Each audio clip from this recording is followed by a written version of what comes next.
Clear করেন ভাই।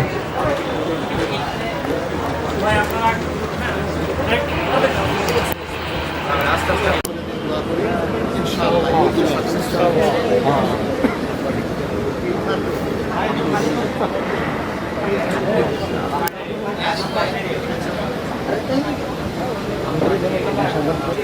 আমি এই পর্যন্ত যা দেখলাম এর মধ্যে সবচেয়ে কঠিন বিজ্ঞানী হইল সে। তো সে কঠিন জিনিসটাকে সহজ করে দেওয়ার জন্যই তার এই প্রয়াস। আমরা দোয়া করি যে তার এই বিজ্ঞান মনস্কতা মানসিকতা এটা আরও বিকশিত হোক এবং জাতির জন্য সে ভালো আমরা সে রাখতে পারবে। আসসালামু আলাইকুম, আমার নাম আয়েশা বোরহান। আমি রাজ্যগত ideal high school Uttara Dhaka থেকে আসছি। আমরা এনেছি হচ্ছে সোলার সিস্টেম এবং এটার কাজ হচ্ছে যে আমি দেখাতে চাচ্ছি মূলত যে সৌরজগৎটা কিভাবে কাজ করে। যেমন সূর্যকে কেন্দ্র করে মোট 8টি গ্রহ ঘুরছে। আমি সূর্যের একদম নিকটে কোন গ্রহ এবং সবচেয়ে দূরে কোন গ্রহ, মানে ওনাদের দূরত্বগুলো আর কি আমি এই প্রজেক্টের মাধ্যমে প্রকাশ করার চেষ্টা করছি। আমি ওনাদেরকে ধন্যবাদ দিব এবং কৃতজ্ঞ জানাচ্ছি যে এত সুন্দর একটা সায়েন্স ফেস্টের আয়োজন করার জন্য। এর মাধ্যমে কিন্তু আমি আমার এই প্রজেক্টটা শো করতে পেরেছি। যদিও আমারটা অত সুন্দর হয়নি, কিন্তু যাদেরটা অনেক বেশি সুন্দর হয়েছে তাদের কথা বলবো। এই যদি সায়েন্স ফেস্টের আয়োজন না হতো তাহলে কিন্তু তাদের এই ক্রিয়েটিভিটি তাদের মাইন্ডে থেকে যেত, এমনকি আস্তে আস্তে করে তা বিলুপ্ত হয়ে যেত। আর এটা যেহেতু তারা প্রকাশ করতে পেরেছে, সামনের ভবিষ্যতে এটা আরও একদম উচ্চ দ্বারপ্রান্তে নিয়ে যাবে এবং এই দেশেরও উন্নতি হবে। সেক্ষেত্রে তাদের এই সায়েন্স ফেস্টের ভূমিকাটা অত্যন্ত গুরুত্বপূর্ণ। এমনকি আমি চাই যাতে করে সামনে এই সায়েন্স ফেস্ট আরও বেশি হয়, এমনকি প্রত্যেক জেলায় জেলায় হয়। আমি মোহাম্মদ ওয়াফিদ আলী, আমিও মোহাম্মদপুর থেকে এসেছি। আমি ক্লাস 9-এ পড়ি এবং আমি অক্সফোর্ড ইন্টারন্যাশনাল স্কুলের স্টুডেন্ট। এত সুন্দর একটা আইডিয়া কিভাবে আসলো? এই আইডিয়াটা আসলে আমাদের ভাইয়ার ছিল এবং তিনি আমাদেরকে সাজেস্ট করেছিল যে আমরা হাদির ছবিটা বানাই এখানে এসে, তাই আমরা করেছি। কবে থেকে এগুলো হচ্ছে? আমি রুবিক্স কিউব মিলাই হচ্ছে 2016 থেকে এবং মোজাইক বানাই হচ্ছে 2023-এর লাস্ট থেকে এবং তারপর এটা তো আজকে বানাইলাম। ওসমান হাদি সম্পর্কে কী বলবো? ওসমান হাদিকে তো সবাই চেনে। ওসমান হাদি বাংলাদেশের একজন আইকনিক ফিগার এবং আমরা তার বিচার চাই। এখানে 600টা কিউব লেগেছে এবং এটা বানাতে আমাদের 1 ঘন্টা টাইম লেগেছে। শিবিরের উদ্যোগটা ভালো ছিল। শিবির আমাদের এখানে হচ্ছে একটা সায়েন্স ফেস্ট অর্গানাইজ করছে এবং এখানে অনেক মানুষ আসছে। এখানে কম্পিটিশন হচ্ছে অনেক টাইপের এবং সায়েন্সের প্রজেক্ট এসে আছে অনেকগুলা। সো ভালো একটা উদ্যোগ। আমার নাম মোহাম্মদ সাইমুল ইসলাম। আমি সাতক্ষীরা জেলা থেকে এসেছি। আমরা মূলত 3টা প্রজেক্ট নিয়ে আসছি। 3টা প্রজেক্টই রোবোটিক্স ভিত্তিক।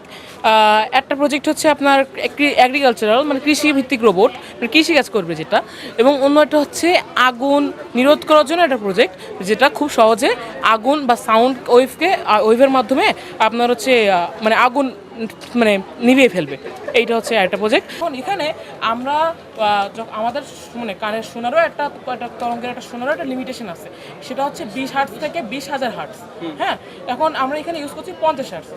এই 50 হার্টজ ইউজ করার কারণে আমাদের কানে কোনো প্রভাব পড়বে না এবং এখানে আমাদের শরীরে কোনো ইম্প্যাক্ট পড়বে না। কিন্তু এখানে আমরা ওয়াটটা বাড়িয়ে দিচ্ছি 100 ওয়াট। সাধারণত আমরা 0.1, 2 এরকম পাই, কিন্তু এখানে আমরা বের করেছি 100 ওয়াট, যার কারণে এর ফ্লোটা বেশি হওয়ার কারণে আপনার কী হয়, স্থির বিদ্যুৎ সৃষ্টি হয়। হ্যাঁ, ওই স্থির বিদ্যুতের কারণে আপনার আগুনটা অটোমেটিক্যালি নিভে যায়। আসসালামু আলাইকুম। আমরা হচ্ছে আজকে হচ্ছে আমরা আমাদের প্রজেক্ট লাইফ ফেয়ার প্রেজেন্ট করতেছি হচ্ছে শিবিরের ছাত্র শিবিরের সায়েন্স ডিপার্টমেন্টের দ্বারা হোস্টেড আল খোয়ারিজমি সায়েন্স ফেস্ট 2025। সো আমরা এই মেলাতে এসেছি। এই মেলাটি কি অসাধারণ একটা মেলা, যেটার সার্ভিস এবং এভরিথিং লাইক অন্য মেলার থেকে 1000 গুণ বেটার, যেটা আমি বলি।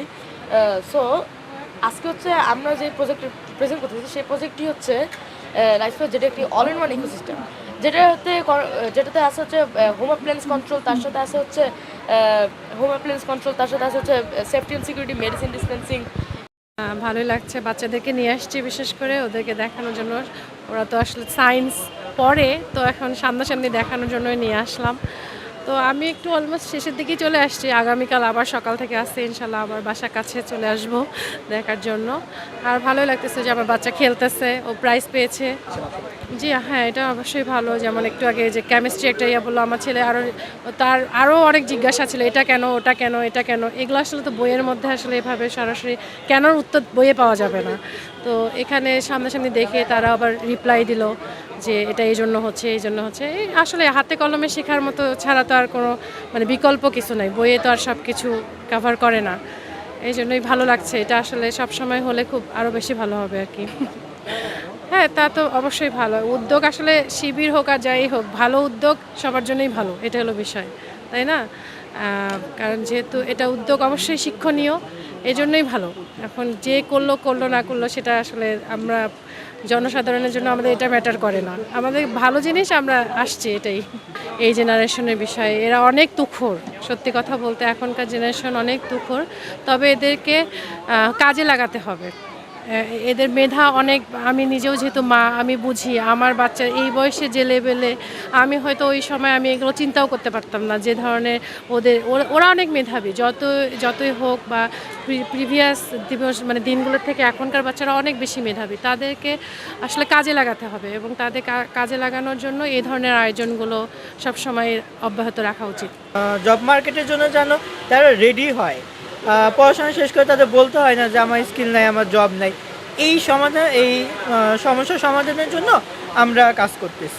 এই ছাত্র শিবির এখন সব থেকে বেশি ফেমাস, সব থেকে বেশি তারা ভালো দল হিসেবে মনে করে। অবশ্যই সরকারের পদক্ষেপ নেওয়ার প্রয়োজনীয়তা অবশ্যই আছে, কিন্তু বাংলাদেশ উন্নত দেশগুলোর থেকে অনেক পিছিয়ে আছে। আর বাংলাদেশের থেকে ছোট ছোট দেশগুলো অনেক তারা এগিয়ে আছে, আমাদের থেকে 100 বছর 200 বছর এগিয়ে আছে। বাংলাদেশের থেকে ছোট দেশ মালয়েশিয়া এরকম দেশগুলো এগিয়ে আছে। কেন এগিয়েছে? আর বাংলাদেশ এগিয়ে না থাকার মূল কারণ করাপশন। আর সরকারের উচিত এইরকম প্রোগ্রামগুলোকে অ্যাপ্রিসিয়েট করা। প্রথমত আমি চাই দুর্নীতি, এটা আমার চাও না, এটা পুরো তরুণ সমাজের চাওয়া। এখন প্রথমত আমরা চাই দুর্নীতিমুক্ত এবং চাঁদামুক্ত সমাজ। দুর্নীতিমুক্ত এবং চাঁদামুক্ত সমাজকে যদি এবং নারী নির্যাতন, এই যে নারী হেনস্থা এগুলো যে আছে, এগুলোকে যদি আমরা বন্ধ করতে পারি, এগুলো হচ্ছে মূল বাংলাদেশ ধ্বংসের কারণ। এই চাঁদা এবং দুর্নীতি এবং নারীদের হেনস্থা এগুলো যদি আমরা বন্ধ করতে পারি, বাংলাদেশ এমনিতে এগিয়ে যাবে বলে আমাদের তরুণ সমাজ এবং আমি মনে করি।